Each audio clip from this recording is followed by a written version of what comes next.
J'entame avec cette vidéo une petite série de capsules sur un livre passionnant, T, de Carol Hooven, un livre dont le sujet est la testostérone. L'un des chapitres parle de la testostérone dans le processus de transition des personnes trans, qu'il s'agisse de la diminuer en ce qui concerne les hommes qui souhaitent se changer en femmes, ou de l'augmenter dans le cas des femmes qui souhaitent se changer en hommes. Et dans cette première capsule de la série, je vais commenter ce chapitre-là. Mais avant, un mot sur l'ensemble du livre. Ça parle des différents impacts de la testostérone, directs et indirects. Et ce qui en ressort, c'est que les différences entre les sexes qui ont un lien avec la testostérone ne concernent pas seulement l'anatomie des hommes et des femmes. Elles sont aussi psychologiques. Vous voyez ce que je viens de dire? J'ai dû y penser. Parce que ma première idée était de vous dire que les différences ne sont pas seulement physiques, mais aussi psychologiques. Même moi, je me fais avoir par l'idée du dualisme corps-esprit. Il m'arrive presque d'oublier que ce qui est psychologique est aussi physique. Quoi qu'il en soit, entre les sexes, il y a des différences anatomiques, psychologiques et comportementales qui s'expliquent biologiquement, et la testostérone fait partie des facteurs permettant d'expliquer ces différences-là. C'est même un facteur, en fait, d'une grande importance. Dans le livre de Carol Hooven, on apprend des informations qui mettent à mal l'idéologie queer. Bon, moi j'appelle ça l'idéologie queer. Vous pouvez appeler ça idéologie du genre, théorie du genre. En tout cas, je parle de l'ensemble d'idées promues notamment par Judith Butler et par le mouvement LGBTQIA2S. Bon, ajoutez les autres lettres, chiffres, néo-symboles qui peuvent s'être ajoutés à cet acronyme-là juste depuis que j'ai commencé à enregistrer ma vidéo. Mais pour le dire autrement, on apprend des informations qui mettent à mal l'idéologie qui veut notamment que la masculinité et la féminité soient essentiellement culturelles et non biologiques, et qu'on soit homme ou femme par son identité de genre plutôt que par son sexe. Là, j'entends d'ici les militants de l'idéologie queer qui vont me reprocher de me fier à Carol Hooven, alors que c'est une biologiste évolutionniste et non pas une spécialiste du genre. Parce que oui, mon expérience me montre que quand on invoque des scientifiques qui apportent de l'information qui va à l'encontre des prétentions de l'idéologie queer, ceux qui promeuvent cette idéologie-là, généralement en prétendant de manière fallacieuse qu'ils ne promeuvent aucune idéologie, qu'ils ne font que défendre les droits humains, y compris les droits des trans. Bref, ils balaient ce qu'on dit du revers de la main en disant que les scientifiques qu'on cite ne sont pas des gender experts, que ce ne sont pas des spécialistes du genre.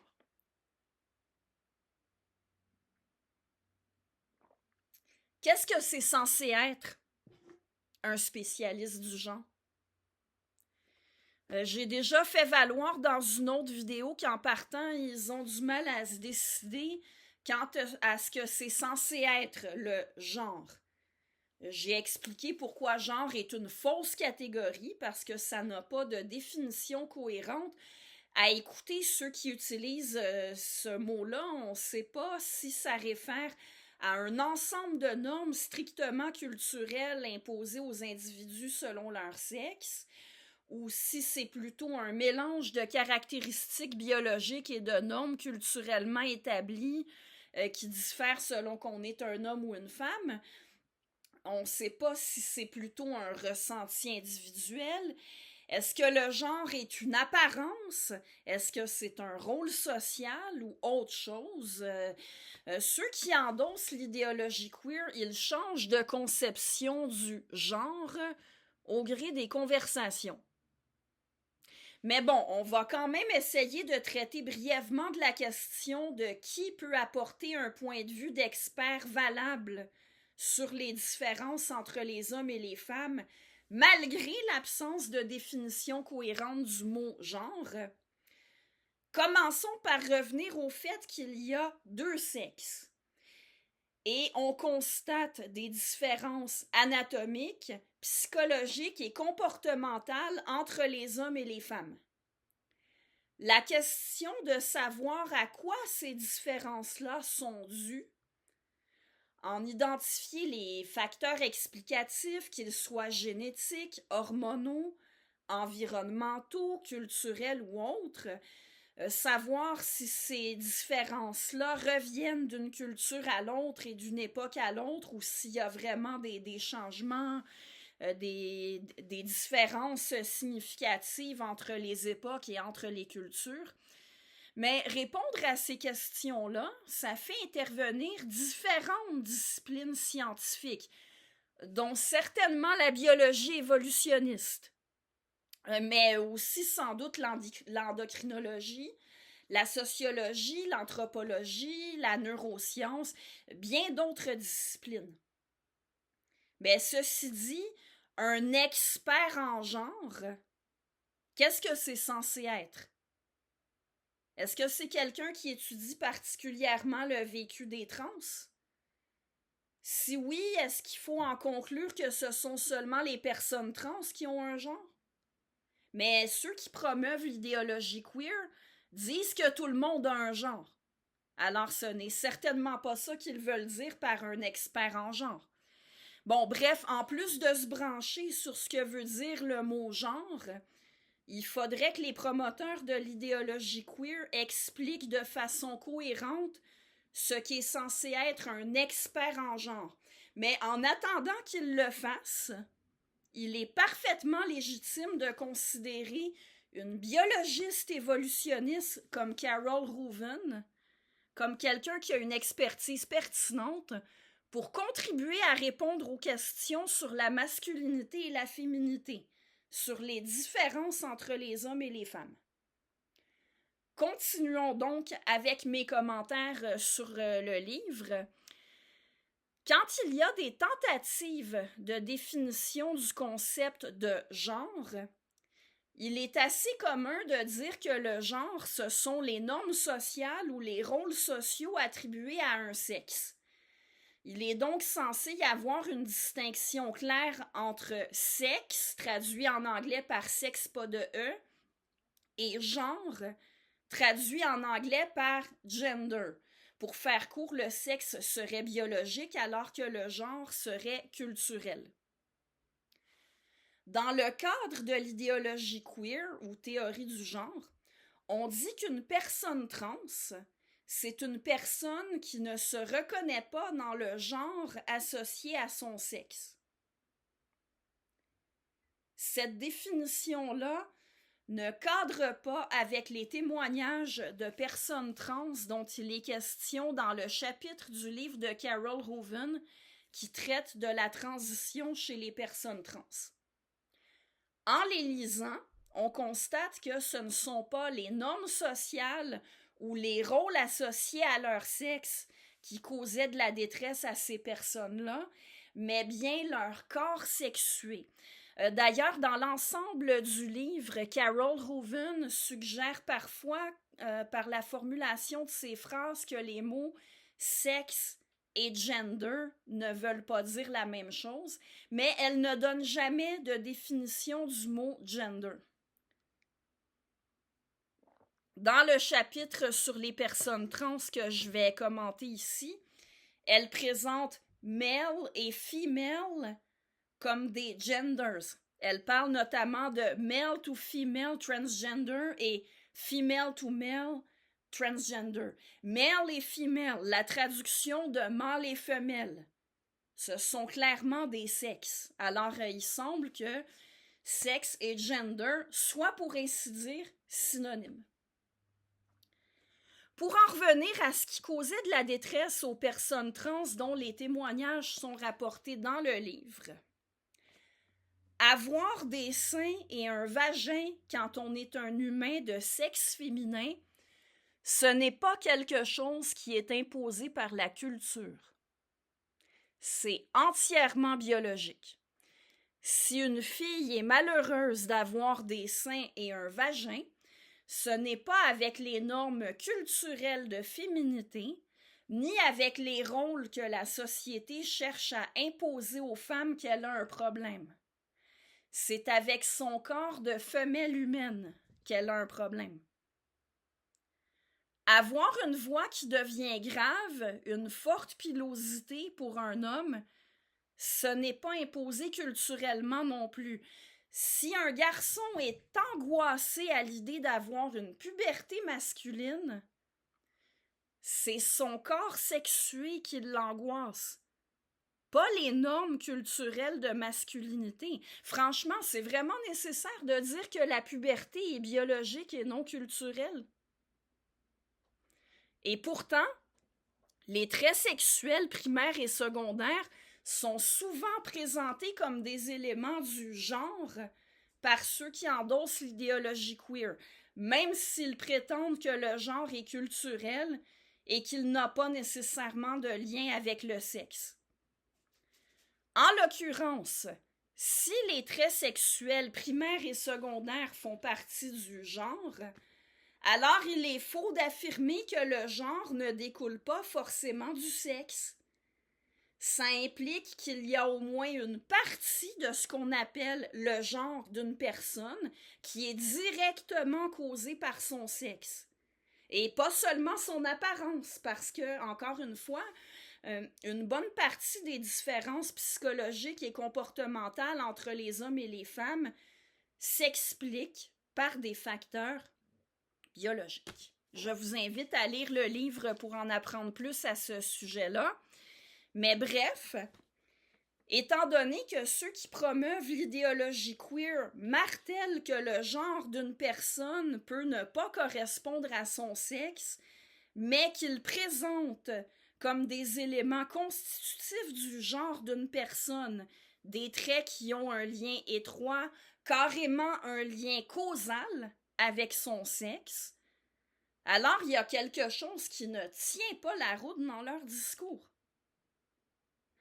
À moins qu'ils veuillent dire par là que le genre d'une personne après une transition peut ne pas correspondre à son sexe. Une transition, c'est-à-dire des changements effectués à l'aide de bloqueurs d'hormones artificielles et de chirurgie, un ensemble de procédés qui modifient les traits sexuels de la personne, ses caractéristiques anatomiques, psychologiques, comportementales. Si c'était ça qu'ils veulent dire, à la rigueur, on pourrait admettre que le genre d'une personne peut ne pas correspondre à son sexe. Mais ce n'est pas ça qu'ils veulent dire, ceux qui défendent l'idéologie queer. Et voici ce qui me permet de dire que ce n'est pas ça qu'ils veulent dire. Ces procédés-là de transition, eux, ils appellent ça des soins d'affirmation de genre. Autrement dit, c'est censé affirmer quelque chose qui est déjà présent au départ. On le comprend aussi quand ils utilisent des expressions comme « laisser les personnes trans être qui elles sont vraiment ». S'ils parlaient de personnes trans qui deviennent ce qu'elles souhaitent être, ce serait différent. Mais leur position est clairement, explicitement, que le genre revendiqué par la personne trans est le sien dès le départ. Que ce sont les autres qui se sont trompés en lui assignant à la naissance un genre qui ne correspondait pas à ce qu'il est vraiment, à son identité de genre, comme ils disent. Mais pourtant, les personnes qu'on identifie comme trans, sans intervention telles que des bloqueurs de puberté, des hormones artificielles et des chirurgies, elles développent ou développeraient un corps sexué en fonction du sexe qui a été constaté à leur naissance, voire bien avant avec les échographies. En quoi est-ce que ce n'est pas qui ils sont vraiment, puisque c'est ça la réalité? Ça m'amène à ce que j'ai relevé souvent, l'identité de genre relève de la croyance métaphysique. Prétendre qu'à la base, une personne trans est un garçon dans un corps de fille ou une fille dans un corps de garçon, ça implique le dualisme corps-esprit. Dire qu'on habite un corps, qu'on vit dans un corps, ça implique le dualisme corps-esprit qui est une croyance métaphysique.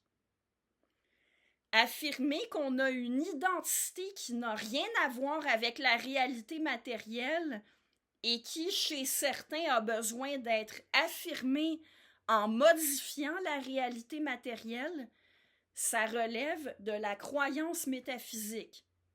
On a le droit d'avoir des croyances métaphysiques, mais on ne peut pas les imposer aux autres. Encore moins les imposer comme référence sociale commune. Maintenant, si on parlait des personnes trans comme de personnes qui, au départ, veulent devenir quelque chose qu'elles ne sont pas encore, et qu'on faisait valoir que la transition change leurs caractéristiques physiques et psychologiques et leur rapport au monde, et que du coup la transition change aussi leur identité, là, il ne serait pas question de croyance métaphysique. Là, il serait question de réalité objective. Mais j'y reviens, ce n'est pas ça le discours que tiennent ceux qui, à notre époque, font la promotion de la notion d'identité de genre en poussant pour qu'elle devienne une référence commune, tout en se présentant comme les seuls défenseurs des droits des trans et en traitant de transphobes ceux qui osent remettre en question leur discours. Par ailleurs, le chapitre du livre de Carol Rouvin que je commente ici révèle quelque chose que vous vous figurez probablement sans l'avoir lu. Il y a des limites aux changements auxquels on peut parvenir avec les différents procédés de transition. Déjà, il y a des différences entre les sexes qui s'installent dès la grossesse, notamment en raison de la différence entre les garçons et les filles quant à l'exposition à la testostérone quand ils sont dans le ventre de leur mère. Les changements qui surviennent à la puberté, à cause de la testostérone toujours, eux aussi sont souvent là pour rester. Rouvin mentionne que les changements dans l'apparence et dans la voix sont plus difficiles à réaliser pour un homme qui cherche à transitionner pour ressembler à une femme que pour le parcours inverse. Entre autres parce que les effets de la testostérone sur la voix et sur l'anatomie sont difficiles, voire impossibles à annuler une fois qu'ils se sont réalisés. Mais dans un sens comme dans l'autre, c'est impossible de devenir tout bonnement identique à une personne de l'autre sexe.